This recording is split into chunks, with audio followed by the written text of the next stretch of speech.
안녕하십니까. 칸중국 코리아 이태현입니다. 중국 관광객들이 일본을 여행하던 중 거리에서 한 노인이 넘어지는 것을 목격하고 지나가던 일본인 관광객과 슈퍼마켓 점원이 노인을 도우러 모이는 장면이 인터넷에 유포됐습니다. 그런데 갑자기 관광버스에 타고 있던 한 중국 어린이가 부축하면 안 돼요 라고 외치자 한 노부인은 여기는 우리 쪽과 상황이 다르다고 답했지만 그 아이는 여전히 그는 속임수를 쓰는 거예요. 부축하지 마세요 라고 주장했습니다. 최근 이 영상은 이미 중국 지역사회에서 뜨거운 화제를 불러일으키고 있으며 중국 네티즌들은 다음과 같은 반응을 보였습니다.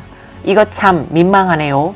그것도 아이의 입에서 나온 말이니 이미 나라의 상식이 되어버렸군요.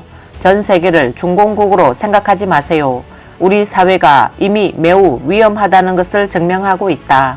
또 다른 네티즌은 보고도 못 본 척하는 마음가짐, 행복지수가 세계 최고로 될 수밖에 없다고 조롱했습니다.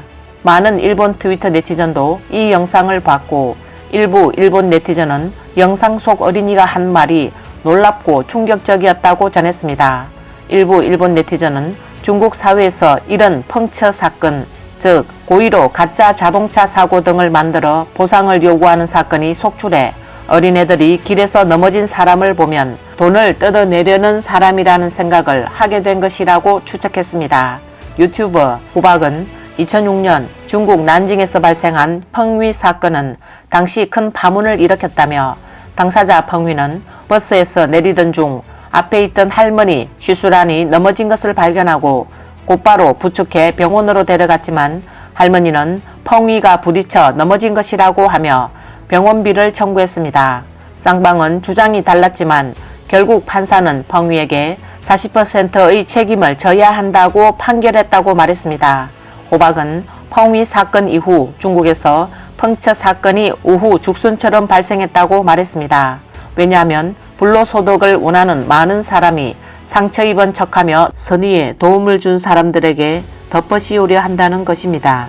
그 때문에 사람들은 도움이 정말 필요한 사람을 보더라도 연루되는 것을 꺼려 수수방관할 수밖에 없게 된 것이라고 설명했습니다.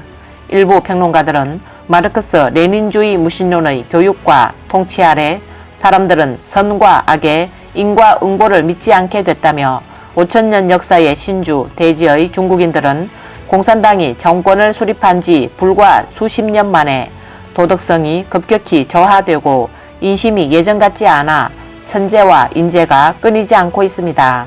공산당이 제거되지 않으면 중화민족의 재난은 점점 더 심각해질 것이라고 분석했습니다. 이번 영상은 여기까지입니다. 구독과 좋아요는 격려입니다. 시청해 주셔서 감사합니다.